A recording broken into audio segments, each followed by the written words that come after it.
This assessment asks us to give the radical halogenation mechanism for the molecule cyclohexane reacting with chlorine. It also asks for the initiation, propagation, and 3 termination steps. This will be a long video. You might want to go ahead and watch it on double speed. How's it going to start? Well, the reaction is going to start. We use heat to break the chlorine-chlorine bond. This is going to be the initiation step, so we can label it as initiation. And by putting heat into the reaction, we're going to cause the chlorine-chlorine bond to break with 1 electron going to each chlorine. That's going to create 2 chlorine radicals. The radical has been initiated. That's why we call these the initiation step. That chlorine radical, being somewhat reactive, is going to react in propagation step 1. And so the chlorine radical is going to look for a CH bond, in this case, to break. We'll pick that one. And it's going to break in this way. So chlorine is going to take its 1 electron and grab 1 electron from the hydrogen while the other electron moves on to carbon. This completes propagation step 1, where HCl is another product in that reaction. In propagation step 2, that cyclohexane radical is going to react with another molecule of chlorine, like so.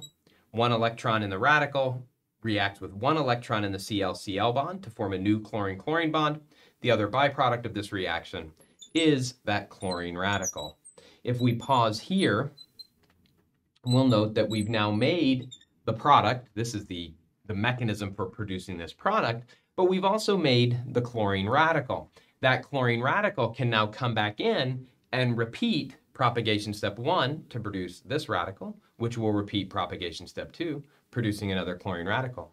And that can happen again and again. So we talk about these radical reactions as chain reactions, and we see what we mean by propagating, and that the radical propagates through these steps and then does it over and over and over again.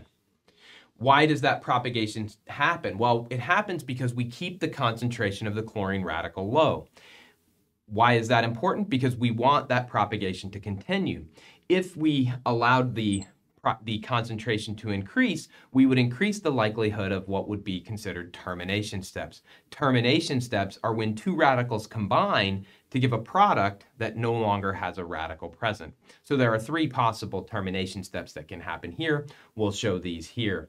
1, a chlorine radical could combine with another chlorine radical to make Cl2.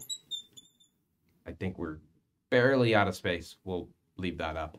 I wrote Cl2 right here. The chlorine radical could also combine with the cyclohexane radical. We'll draw it down to save space to make the new carbon-chlorine bond.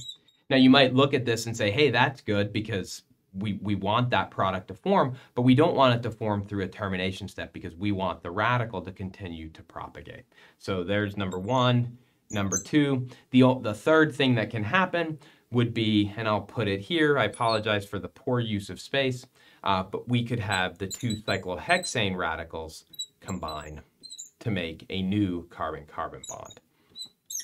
So we're really tight on space here, but this would be the 3rd termination step.